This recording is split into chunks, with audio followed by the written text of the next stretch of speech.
Paano na ta? Okay. Here we go. Oops! Kamu guys, yung aking buhok nagtayuan. Good morning everyone. Happy blessed Sunday po sa ating lahat all over the world. Good morning Papa God. Here we are again, ang inyong Lola LK. Maghahandog na naman po ako ng panibago nating menu. Ang ating menu is very easy lang po. Ang tawag nito? Ang tawag po nito, ano yun? Ano yan? Tawag nito, bokchok? Bokchoy! Ay, ang hirap po kasi hindi kasi pamilyar. Ito po ang aming lulutuin for today, bokchoy. So, and we have here, dalagang bukid fried. Kaya so easy lang po. Good morning po sa ating pong mga kapamilya, ka-members, ka-reels, katrabaho sa larangan po ng Facebook. Good morning po sa ating lahat. Mag-umpisa na po tayo. May the God bless Sunday we had for today sa buong mundo po. Sabihin ko lang po sa inyo, konting ingat po, lalo na po sa panahon ngayon, iinit, uulan. At thanks God kasi po hindi naman tumuloy yung aking lagnat-lagnat. Kaya magpapasalamat po ako sa pong may kapal kasi nandiyan siya lagi para ako'y gabayan. Bangon na po mga ka-sister, kananayan, ka-beshi. Bangon na po tayo, umpisa na po tayong maghanda ng ating mga dadalhin. Kasi po, this Sunday is family bonding. And of course, bonding din po kay God. Doon po, magsisimba po tayo. Makikinig ng mga ilang salita niya. Kay Ma'am Pideline Concepcion Manyahero. Thank you ma'am for watching. Shoutout po sa inyo. Nag-iingat po ang mga ilan na aalis po ng bahay. Check nyo lang po inyong mga susi, ang mga cellphone, baka po naiwan. At don't forget, bago po tayo aalis, magdarasal po muna. Ganun din po sa inyong mga sasakyan, always check your brakes. Lalong-lalo na pa ang inyong mga gulong. Okay? Here we go again. Yan. Ating pong menu is bokchoy. Bokchoy. Yun. Sus, Maria Josep. Ayan.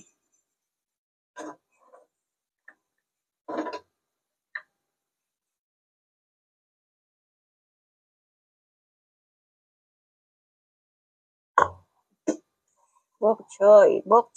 Okay?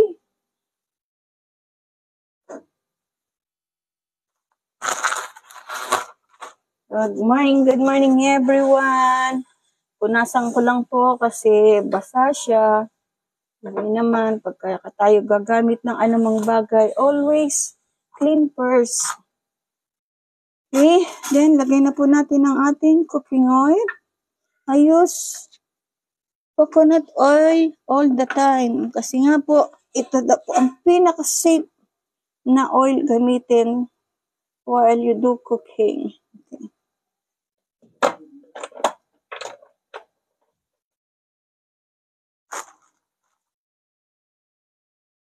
Ito po sa kabila.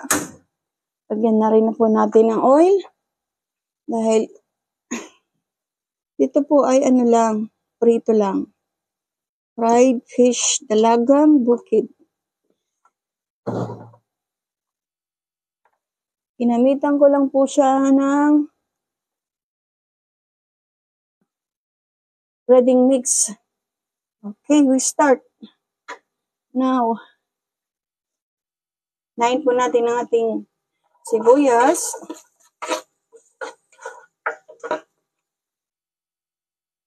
Ating bawang. Sandali lang paglutuin ang ating bokchoy vegetable with shrimp.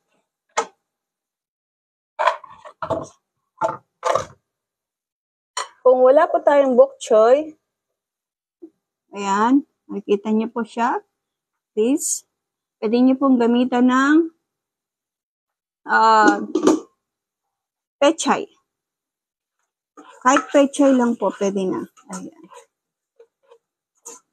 Haluin po natin kasi hindi siya pwedeng masunog. Kasi po pag nasunog ang ating bawang, siya po ay papait sa ating panlasa. Here we go. Ayan.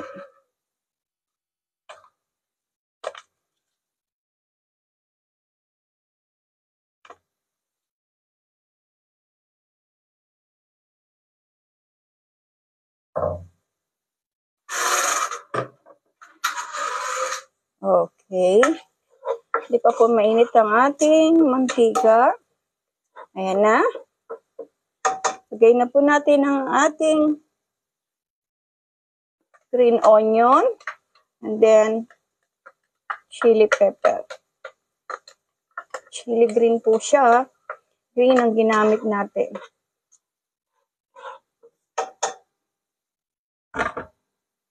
Ito po ang ating shrimp. Natimplahan ko po siya ng pepper, MSG, and little salt.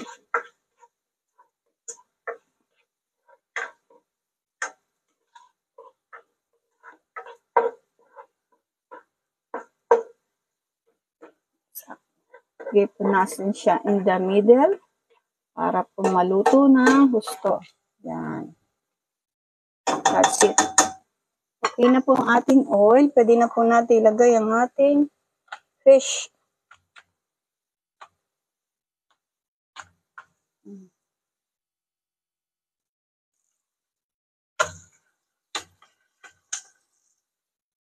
Dalagang bukid.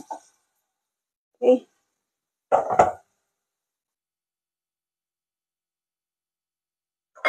Sino man po makakahula, bakit po tinawag nating dalagang bukid ang islang lapad na to?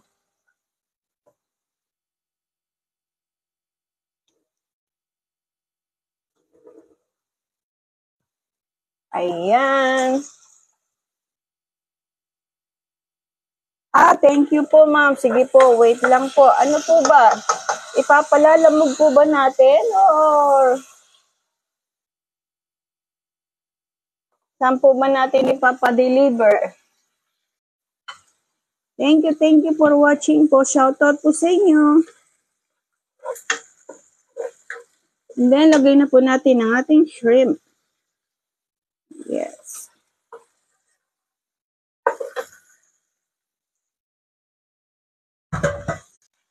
Hi, ma'am! Pasensya na po aking mga viewers. Nagluloko po ang aming signal ito sa aming bahay. Sorry for interruption. Okay. Siguro po alam niyo nang madali lang lutuin ang ating pritong isda. Dito po tayo sa ating shrimp garlic sauce. Bok choy. Ayan. Talagyan po natin ng sesame oil, a dose of sesame oil. And then ito pong ating pampasarap. Ayan. Lagyan po siya natin ng oyster sauce.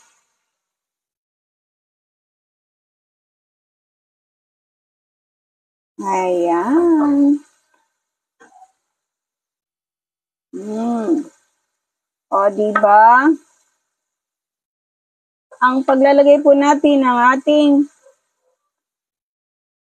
bok vegetable, ano lang po, para lang po siyang glance.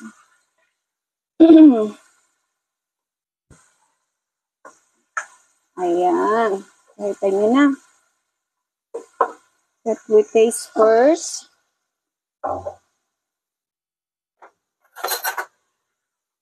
Very easy and yummy.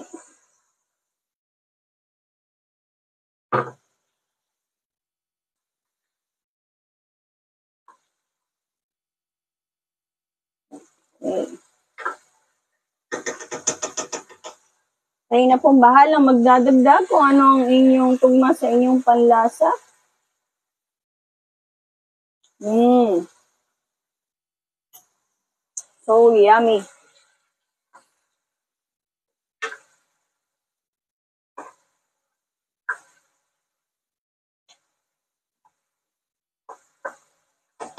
Let's simmer in 5 minutes. Saka po natin lalagay ang ating gulay habang po tayo naghihintay.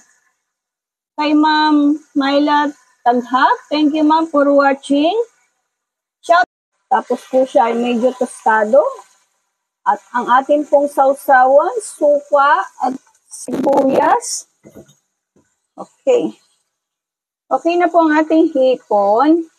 So, ilalagay na po natin ang ating bok choy na gulay.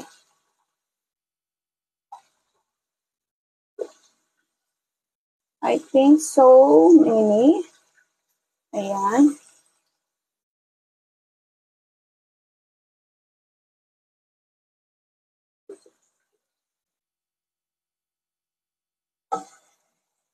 Lunch lang po siya.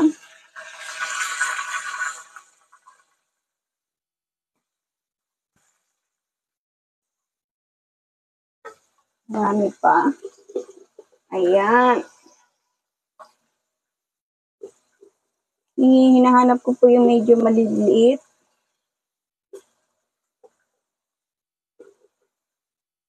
Ayan.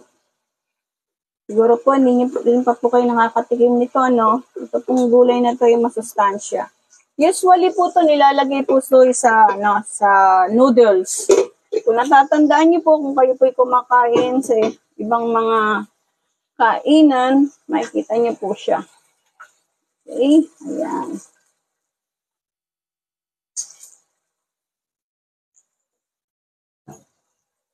Here we go. Baliktarin po natin ang ating dalaga. Ayan. So, gusto ko po rito sa ating natawag na dalaga, yun po yung tostado. Don't forget to like, share, and subscribe sa aking pong YouTube channel. Ito pong muli ang inyong Lola LK. Abangan niyo po ang aming reels mamaya, the last final presentation. Panoorin niyo po ang aming reels. Ito na naman po ang inyong Lola LK. Papasalamat po ako at nakapag-share na naman po ako sa inyo ng simpleng lutuin at affordable po ng ating budget. Hanggang sa susunod pong muli, ingat po tayo. A blessed Sunday. Inulit-ulit palagi na inyong Lola LK. Health is wealth. Bye-bye!